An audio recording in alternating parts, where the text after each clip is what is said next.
Okay, I have to download my screen recorder app. And I'm gonna learn how to use this. You know, I'm always shivering in my videos. I'm like a little grandma now with the setup. Let's hop right in.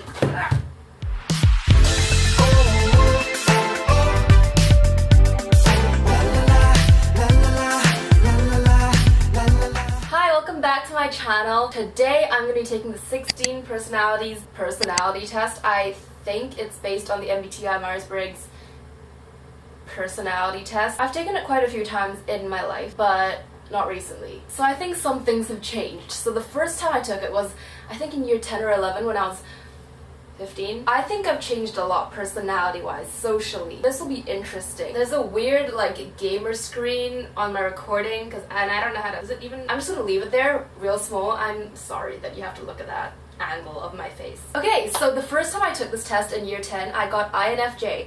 And that means I was an introvert, I was intuitive, I had feelings. I relied more on my feelings rather than thought, I think it was. And J was judgment and not perception. I'm gonna leave the actual link in the description box down below so you can check it out. Take the test for yourself and read all the results because I don't remember them. 16personalities.com, take the test. Answer honestly even if you don't like the answer and try not to leave any neutral answers, okay? You find it difficult to introduce yourself to other people. Disagree. I actually think it's super rude if you don't introduce yourself to someone. Let me tell you a story. One time, my old roommate and I were walking kind of close to our building and she bumped into a classmate and he just completely ignored me. And I thought it was like stereotypically those people in that program just dismiss you if you have nothing valuable to add to their life, which is like true. I don't spend that much time with people who aren't valuable, but I wouldn't dismiss them. I would at least say hi. I would introduce myself. This is not going to take 12 minutes, let me tell you that. It's going to take me like 12 hours if I keep talking. Let me finish the story though. So I was super butthurt, really salty about it. Like he didn't even glance in my general direction and I just kind of hung around the back because I don't know why I didn't introduce myself, honestly. I was just probably really butthurt and yeah. Anyway, turns out, wait, if I say too much, I could expose him. How much can I say? We ended up, like me and this guy ended up being the same general community a few months later. And then he thought I hated him, which I kind of did at the time. But you know what? I just gave a really bad impression because I was salty from that first impression he gave me. I'm so off track right now. Basically, I thought he was rude and then he thought I was rude and whatever. I forgot to say, a few months in when we were in that same community, I guess I was of some sort of value then, right? And then he started noticing me. But anyway, okay, next question.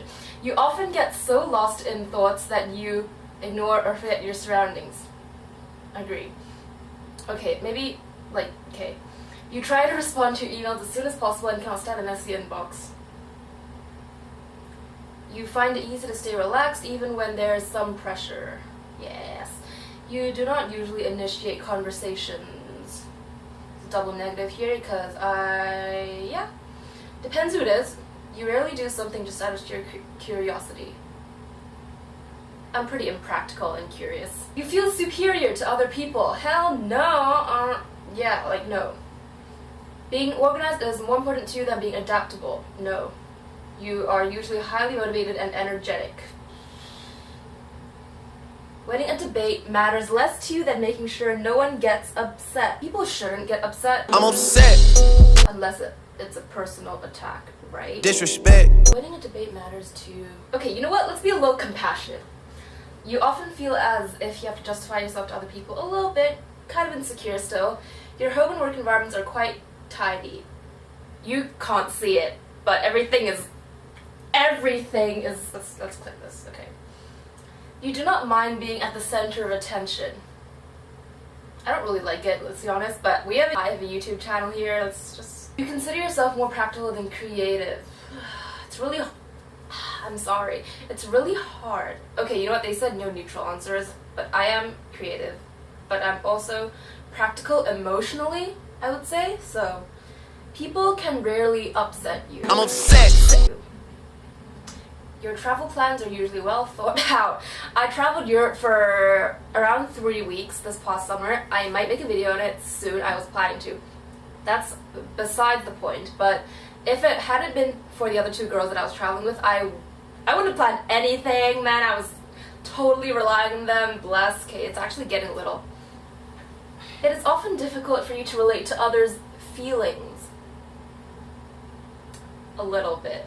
Sometimes I'm like, why are you so dramatic? Just chill out. But I'm also very sensitive, which is what people have told me. I don't know. Your mood can change very quickly. Disagree. Oh my gosh, I'm at 1%. I'm sorry. So much for being organized. Dude, focus is probably out of whack right now. In a discussion, the truth should be more important than people's sensitivities. Yes. You rarely worry about how your actions affect other people. Disagree. Your work style is closer to random energy spikes down to a methodical and organized approach. Yeah. You are often envious of others. Not really, I see them as inspiration. Because I'm happy with it myself, okay? An interesting book or video game is often better than a social event. You see, I think this is where the extroversion, introversion thing splits, because I would definitely have answered book or video game a few years before, and now I'm like, no, let's just go talk to people. Here's the thing, being social, you know, going out, getting out of your house, doing things, talking to people, oh my gosh, that is all fun and dandy, but it's also a little taxing and tiring. But I actively push myself to do it. I think ever since 2 years ago, I didn't have any friends. I was just starting to make them at uni. And I'd gone 1 year prior to that without any friends at uni, so I was really pushing myself to get out there and be social, and it was super hard because that wasn't the type of person I was, right? But every time after that, when, like, I would never regret hanging out with people. It'd be such an ordeal. It'd be so tiring to literally get out of the house, get that mentality. Every time I got home, I'd be so happy. Like, it was tiring before going out, but getting home, I wouldn't regret a thing. It would be amazing. So that's why now every time if I want to cancel plans, like unless it's something super dramatic and important, if I'm just feeling a little off, like I don't want to go out and be social, I just do it. It's gonna be a good time and way better if I just stay at home. So long story short, no. Strong no. Being able to develop a plan and stick to it is the most important part of every project. No. You need a plan because you need goals, but you need to be adaptable. Be stubborn. What was the quote? Be stubborn with your goals, but flexible with your methods. Okay. You rarely get carried away by fantasies and ideas. Strong disagree. I can't fall asleep any other way other than fantasizing and dreaming. You often find yourself lost in thought when you are walking in nature. Yes. If someone does not respond to your email quickly, nah, blah, blah, blah, nah, I don't know. As a parent, you would rather see your child grow up kind than smart. Look, they're not mutually exclusive. I think what they mean is book smart versus, because if you're smart, you'll know to be kind. That's pretty much common sense. So I think it's intellectually smart or kind. So I would say, yes, kind. You do not let other people influence your actions. When you sleep, your dreams tend to focus on the real world and its events. How accurate is this test, really? It does not take much time. It does not take you much time to start getting involved in social activities at your new workplace. Okay, let's do this, since I tend to overcommit to social things, so you are more of a natural improviser than a careful planner. I plan a lot. Your emotions control you more than you control them. Okay, let's do this. You enjoy going to social events that involve dress-up or role-play activities. I love them. That's like the peak. Invite me to your parties. You often spend time exploring unrealistic and impractical, yet intriguing ideas. You would rather improvise than spend time coming up with a detailed plan. No, I actually love planning, but I improvise a lot because I never follow through those plans. Whoops. You are a relatively reserved and quiet person. So I'm very quiet in a large social setting, because other people can do the work, which is why, okay, here's a very passive-aggressive hint. If this ever happens between, like, any of my real friends watching and me, If I say, nah, I'm not down to just hang out alone, but let's hang out as a group, okay? Like, unless I'm swerving you, if I say that, I still wanna go out, but I just don't wanna talk, I don't wanna send much energy into it, so if we go out as a group, the other people can entertain you, and I don't have to talk to you. So, funny story, it's actually happened with, oh no, I feel like, okay, like whatever, she's not watching it anyway. So this happened with someone and then kept insisting to like, let's have dinner together, blah blah blah. And I was like, no, I really miss you too, but I'm just really tired, I'm going to my friend's get together that night. Sorry. I invited him to that friend's get together because that was the middle ground. And he didn't get it at all. He was like, if you're so tired, why are you going to a get-together with more than one person that is not just me? And if you had a business, you would find it very difficult to fire loyal but underperforming employees.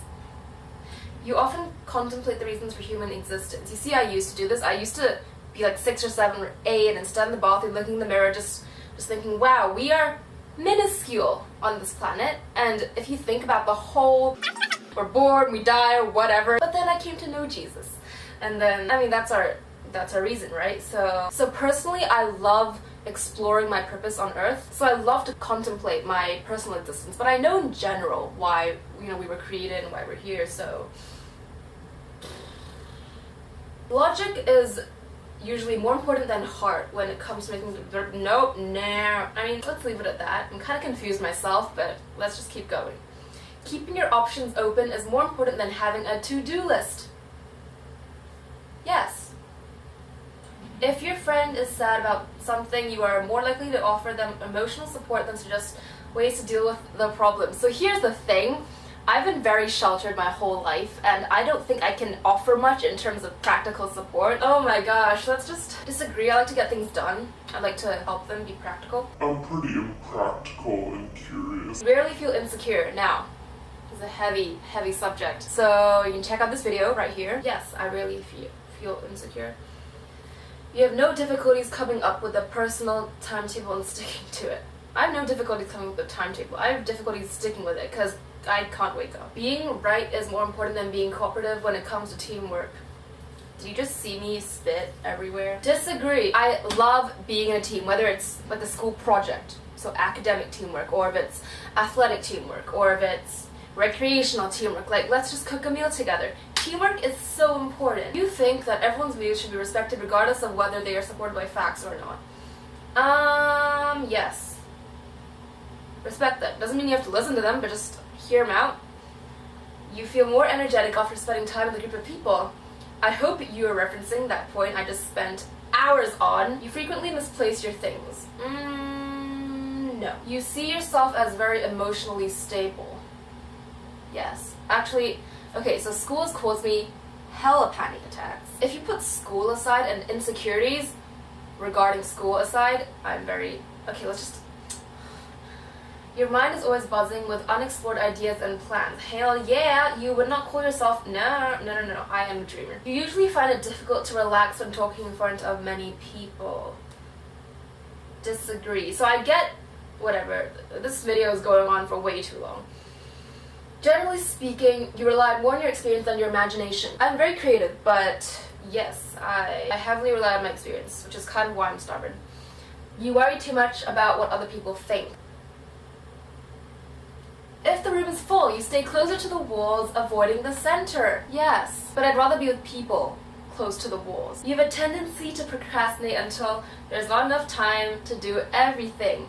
If you... Oh my gosh, I'm at 1%. I'm sorry. I are still watching. You will... Oh my gosh, see, I'm still at 5%. I think this is a very hard yes. You feel very anxious in stressful situations. No. No. Yeah, a little. You believe that it is more rewarding to be liked by others than to be powerful. You see, if people like you, you have the power to manipulate their thought processes so that they agree with you and they latch on to your schemes. You have always been interested in unconventional and ambiguous things. Example, in books, art, or movies. How are books, art, or movies unconventional and ambiguous? Like, what else would you be interested in? Crime? Yes. You often take initiative in social situations. Yes. Oh, I think we're done. Okay. Finally. My personality type is a campaigner, ENFP-A. So for my mind, this trait determines how we interact with our environment. I'm 72% extroverted and 28% introverted. My energy, this trait shows where we direct our mental energy. I'm 69% intuitive and 31% observant. I'm going to read more about this later on. I'm not going to bore you with that now. Nature, this trait determines how we make decisions and cope with emotions. I feel 67% of the time and I think 33% of the time. Tactics, this trait reflects our approach to work, planning, and decision making. So 57% prospecting, which means I like to plan, and 43% judging, which means I guess I judge the situation and adapt and wing it. Identity, this trait underpins all others, showing how confident we are in our abilities and decisions. So I'm 67% assertive and 33% turbulent. I'll take that. Okay, that's actually not that long. Okay, no jokes. That's just the introduction. So here's some campaigners that you might know. Robert Downey Jr., Will Smith, Robin Williams, Drew Barrymore, Carrie Bradshaw, Willy Wonka. Yes, that's the video. I am a campaigner. I found out some very interesting things about myself. I do encourage you to take this quiz. I think it's very important to be self-aware, and when you do identify these traits seeping out in your actions in your everyday life, it could be useful, you know, to resolve conflict and to just live productively. Life coach. So if you enjoyed this video, be sure to give it a thumbs up and leave a comment down below telling me what your result was. I'd love to know what personality type you are. Please subscribe if you haven't already. I upload twice a week, and thank you so much for watching. Bye!